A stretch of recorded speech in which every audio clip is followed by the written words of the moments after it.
Now, a story about an exhibition you cannot see. Some arts institutions have been roiled by tensions in the ongoing war in the Middle East.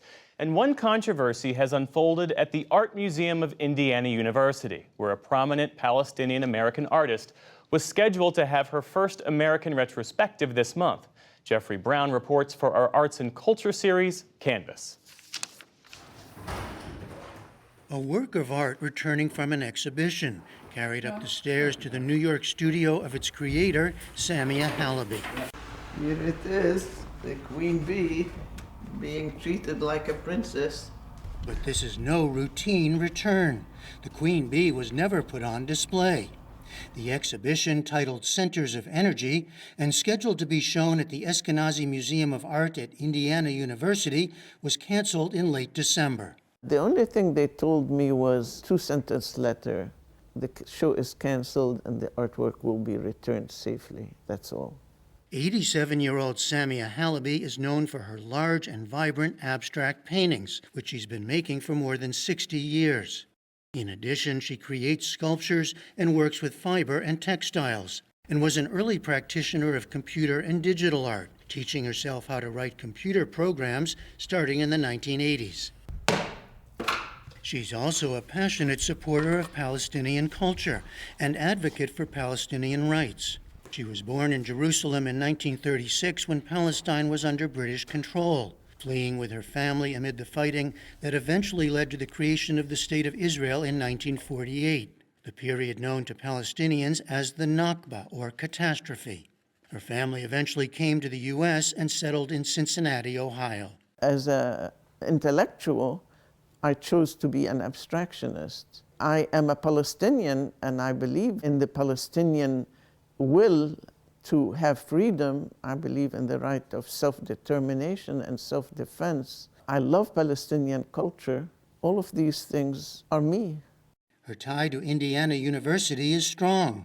She received her Master of Fine Arts degree there in 1963 and later taught, before moving to Yale in 1972, where she was the first woman to have the title of Associate Professor at the School of Art.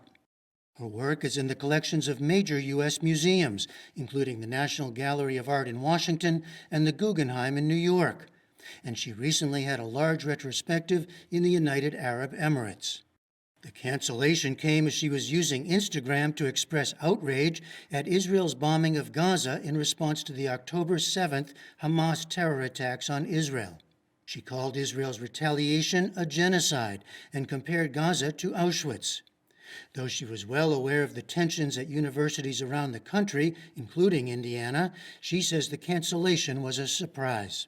But I thought stupidly that I was immune because I was an alumni and belonged there. And so it came as a surprise. My first reaction was to be upset because, hey, this is my second home. You know, someone is now stealing my second home from me. But then I got over that quickly, and I thought, the community there is really very upset about it. It's been quite a big deal, and the fallout is still coming. Ethan Sandwise has been covering campus reaction at Indiana as a multimedia journalist with Indiana Public Media. We're seeing a lot of students and faculty organizing protests, sit-ins, teach-ins. A venue in town is putting on a retrospective in the place of the museum. So the response here has been quite significant. The university itself, however, has said little publicly.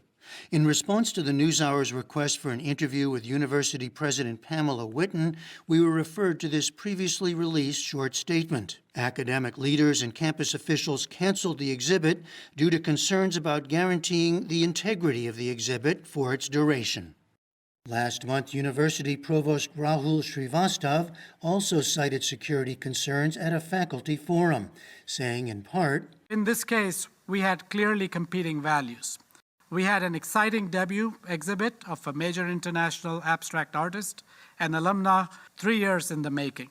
We also had a potential lightning rod at a charged political moment that might draw ongoing or major protests and require significant and long-term security we would need for hundreds of other events."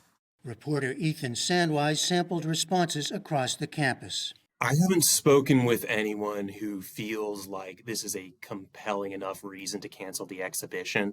I've talked to faculty members who say if there is a security risk, then that's why we have an IU police department that can provide that extra security. So I don't think a whole lot of people are buying it within the IU community.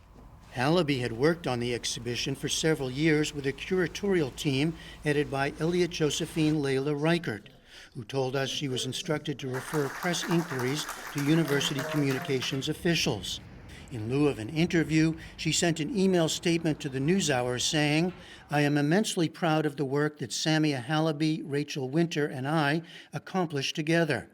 Anyone who has the privilege to witness Halaby's artwork in person will understand some small piece of the beauty and joy we have experienced working together over the past several years."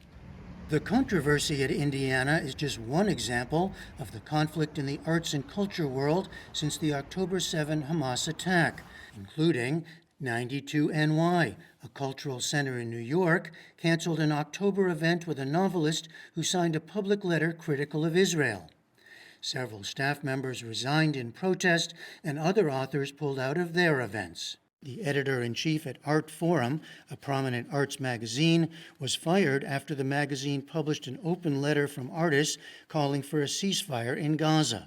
At another Midwestern university, the Wexner Center for the Arts at Ohio State decided to keep an exhibition by a Palestinian artist that had opened prior to October 7, but it canceled a public panel she was scheduled to take part in.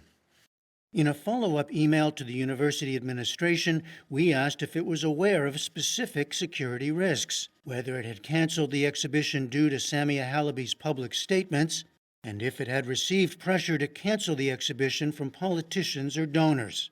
We were once again referred to the one-sentence statement. Samia Halaby, however, believes she knows why her exhibit was canceled.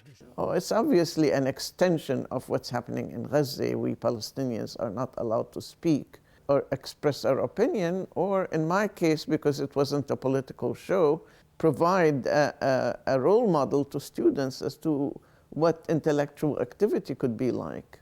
But a museum or a university in this case does have a right to decide who they're going to exhibit.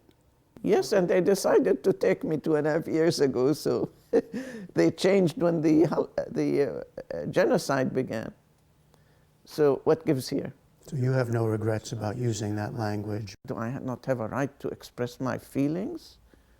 My feelings is that I'm horrified.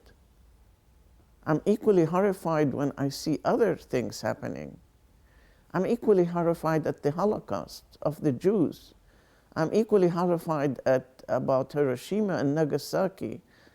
I'm horrified by what happened to the African Americans.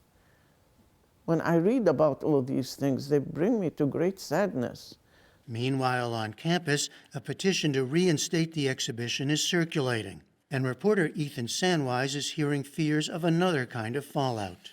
A lot of faculty that I've spoken with are worried that these signals that the university could be sending, perhaps inadvertently, that they are not standing strongly enough by their researchers. It could send this signal to people who might apply to IU as students, as graduate students, as faculty, that Indiana is not a place where they would be welcome, and it's not a place where they would be able to perform their research undisturbed. As for Samia Halaby, her work will next be shown at the upcoming Venice Biennale, one of the world's leading international art exhibitions.